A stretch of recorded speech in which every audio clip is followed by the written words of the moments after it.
പ്രിയപ്പെട്ടവരെ നമസ്കാരം.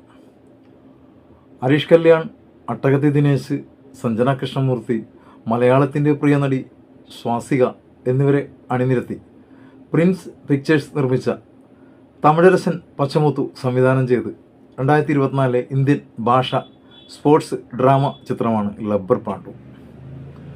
ഹരീഷ് കല്യാണും അട്ടകത്തി ദിനേശും പ്രധാന കഥാപാത്രങ്ങളെ അവതരിപ്പിക്കുന്ന ചിത്രത്തിൽ ബാല ശരവണൻ, കാളി വെങ്കട്ട്, ഗീത കൈലാസം, ദേവദർശിനി, ജെൻസൺ ദിവാകർ എന്നിവരും അഭിനയിക്കുന്നു. സംഗീതം ഷോൺ റോൾഡനും, ഛായാഗ്രഹണം ദിനേശ് പുരുഷോത്തമനും, എഡിറ്റിംഗ് മദൻ ഗണേശും നിർവഹിച്ചിരിക്കുന്നു.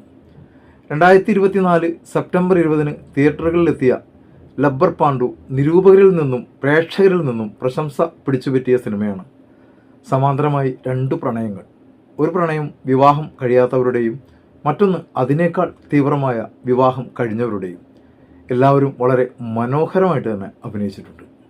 എക്സ്പെഷ്യലി മലയാളത്തിൻ്റെ സ്വാസിക വിജയ്. സ്വാസിക ഈ സിനിമയിൽ ജീവിക്കുകയാണ്.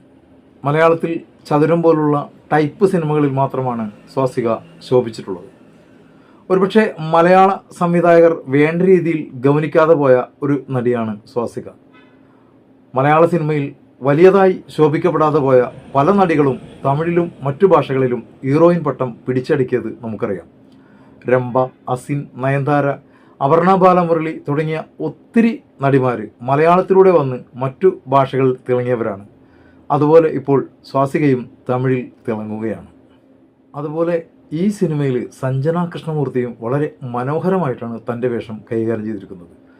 ഒരുപക്ഷെ സഞ്ജന കൃഷ്ണമൂർത്തി തന്നെയാണ് ഈ സിനിമയുടെ ഹൈലൈറ്റ്. അതുപോലെ സിനിമ ഗ്രാമങ്ങളിലുള്ള ക്രിക്കറ്റ് ജ്വരത്തെക്കുറിച്ചാണ് സൂചിപ്പിക്കുന്നത്. എത്ര പ്രായമായാലും ചിലർക്കൊക്കെ ക്രിക്കറ്റ് എന്ന് പറഞ്ഞാൽ ശ്വാസം പോലെയാണ്. അത്തരം ഒരു കൂട്ടം ആളുകളുടെ കഥയാണ് ലബ്ബർ പാണ്ഡു. ക്രിക്കറ്റ് കളിയും പ്രണയവും വിരഹവും വിട്ടുകൊടുക്കലുമൊക്കെയായി സിനിമ വളരെയേറെ നന്നായിട്ടുണ്ട്. നിങ്ങൾ ഈ സിനിമ കണ്ടവരാണെങ്കിൽ ഈ സിനിമയെക്കുറിച്ചിട്ടുള്ള നിങ്ങളുടെ അഭിപ്രായങ്ങൾ എൻ്റെ ഈ വീഡിയോക്ക് താഴെ കമൻ്റായിട്ട് എഴുതിയിടുക. നിങ്ങൾ ആദ്യമായിട്ടാണ് എൻ്റെ ചാനൽ കാണുന്നതെങ്കിൽ കഴിയുമെങ്കിൽ ഒന്ന് സബ്സ്ക്രൈബ് ചെയ്യുക, ബെല്ലൈക്കൺ ഇനാബിൾ ചെയ്യുക. അപ്പോൾ മറ്റൊരു സിനിമാ വിശേഷവുമായി കാണും വരേക്കും എല്ലാവർക്കും നന്ദി, നമസ്കാരം.